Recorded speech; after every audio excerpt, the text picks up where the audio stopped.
Certains d'entre vous le savent, je fais des études sur la littérature médiévale et sur l'histoire médiévale des croisades, et j'étudie un prédicateur. Et ce prédicateur, Hugues de Berzé, a utilisé un mot dans sa poésie qui est passionnant et qui nous aide à comprendre la richesse du vieux français, la richesse du français de langue d'Oïl, donc on dit couramment la langue d'Oïl. Ce mot, c'est s'astorner. S'-A-T-O-R-N-E-R. S'astorner. S'astorner au bien. Qu'est-ce que cela signifie? Et on voit que ce mot a pu avoir plusieurs formes et veut dire clairement et profondément quelque chose. Et c'est un mot pour lequel nous n'avons pas de traduction. Alors, s'astorner, c'est déjà se retourner. S'astorner au bien, ça veut dire qu'on était déjà au mal, on était dans le monde, donc on pourrait dire au Moyen-Âge, on disait à l'époque du Duc de Berzé, on dit le siècle, qui lui-même est bestorné, le siècle, le monde qui est plein de vices, qui nous destourne, donc ça veut dire qui nous détourne du bien. Donc on est dans cet état-là. Hugues de Berzé pourrait dire, ou d'autres prédicateurs, on appelle ça le vil siècle, ou le monde vil dans lequel nous pouvons vivre. Et il faut s'astorner, donc se retourner, s'orienter et découvrir quelque chose d'autre. S'astorner au bien, donc c'est changer d'état, passer d'un état mauvais à un état bon. Mais s'astorner, c'est aussi se changer d'état, mais se revêtir du bien. C'est pour cela qu'en français, on parle des atours au niveau des vêtements. On revêt des atours bons. Et donc, on passe de vêtements mauvais et on prend des vêtements nouveaux. C'est pour cela, par exemple, très souvent, dans les Écritures, les Saintes Écritures, on parle, lorsque l'on se baptise, on revêt un vêtement blanc, on est revêté un vêtement blanc, etc. Ou c'est une référence à beaucoup de choses, au baptême, etc. La blancheur représente la pureté. Et nous avons également une référence à l'Apocalypse où les personnes étant proches de Dieu, proches de l'agneau mystique, sont en blanc. Et donc, je suis à la campagne, on tire. Et donc, c'est pour ça que vous entendez des tirs derrière. Et également, s'astorner, donc, c'est revêtir des vêtements. C'est se revêtir du bien. C'est s'habiller avec le bien.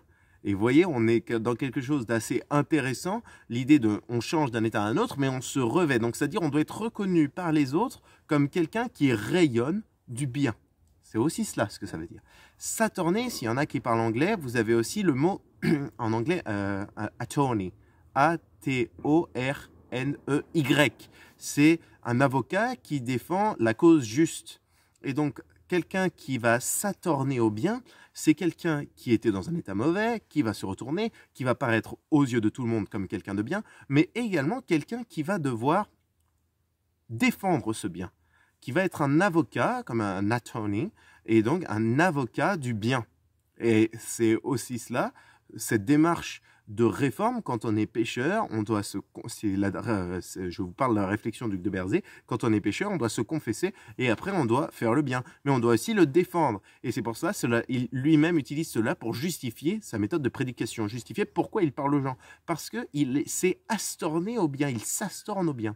Et le fait que ce soit un verbe pronominal, donc il y a un S apostrophe, nous montre aussi que c'est une démarche intérieure, qu'on le fait, on se l'applique à soi-même.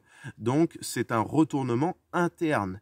Et si on prend le contexte, alors là on rentre vraiment dans des choses un peu plus précises, mais si on prend le contexte d'écriture et de popularisation de ce mot, de s'astorner, eh bien ce mot-là, de astorner, s'est développé à partir du deuxième quart du XIIIe siècle. On est après le 4e concile de Latran, qui est lancé par Innocent III et la curie romaine, et aussi par une grande partie de la chrétienté, qui veut se réformer dans l'objectif de la croisade.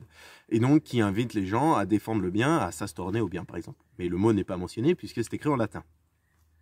Donc on parle de réforme, on parle de confession et on parle surtout de l'instauration de la confession annuelle obligatoire et l'instauration de la communion annuelle obligatoire.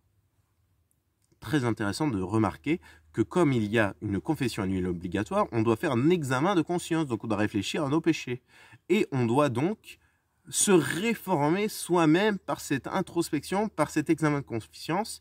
Et donc on a certains historiens vont dire que c'est à cette époque-là qu'on a la création de l'individu, en réalité, qui est ce qui est propre à l'Occident, mais on pourrait eh bien, vraiment, sans rentrer dans ces détails, cette haute voltige, on pourrait dire, eh bien, on a vraiment cette idée-là, vraiment d'introspection qui est mise en avant par les plus hautes instances de la chrétienté, quelque chose qui va se développer, et même les petits seigneurs, comme Hugues de Berzé, qui habitait un petit château bourguignon, eh bien, lui-même va s'astorner, c'est-à-dire qu'il va se retourner, et qui va changer de situation, passer du péché au bien.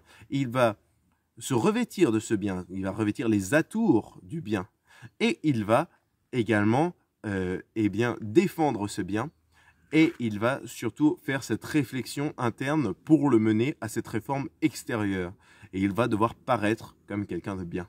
Et donc on voit, vous voyez, s'il y a beaucoup, c'est un mot qui a vraiment un sens très très large, très développé, qui aujourd'hui n'est pas vraiment traduisible. Et on voit la profondeur, il y a d'autres choses à dire encore sur ce mot, mais on voit vraiment la profondeur et la richesse du vieux français, rien qu'en étudiant ce petit mot, et j'ai plein d'autres exemples, je pourrais faire d'autres vidéos si ça vous plaît, et donc pour montrer la richesse du vieux français, et qui a beaucoup été méprisé, même à l'école, eh bien, on a une vision progressiste de l'histoire de la langue française, comme si elle aurait eu son aboutissement à l'époque romantique, mais on voit qu'aussi, au Moyen-Âge, on a des choses très précises, très belles, très profondes, et dont ce mot est aussi l'exemple. Voilà, merci à tous, et à bientôt.